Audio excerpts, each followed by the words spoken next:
Let's give it up for Joaquin Castro.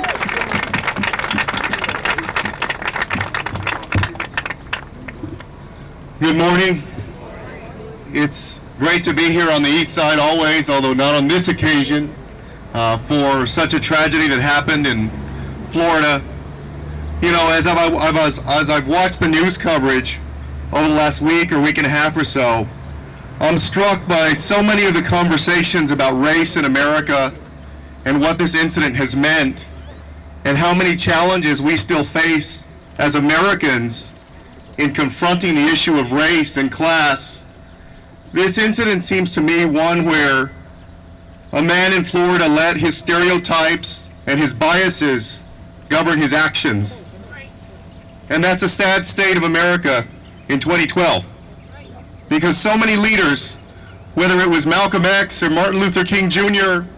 or Cesar Chavez, who we celebrate today, worked so hard for many years, and others in this generation have worked hard, including the people behind me, to make sure that we change those stereotypes, that people are not governed by their biases, most of all, folks in government. And that's why I wanted to be here with you today.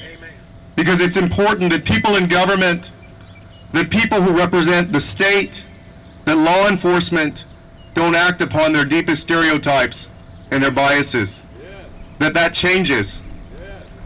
I think it's also important that as we think about this, we need to make sure that what happened in Florida doesn't happen other places.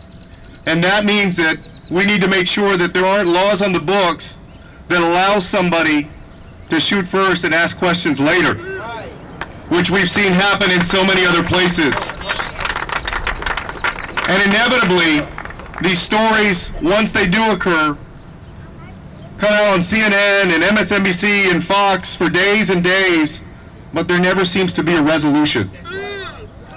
I hope that the case of Trayvon Martin, while I suspect that it won't be the last, I hope that it will lead to change. And I hope that we can be part of that change today.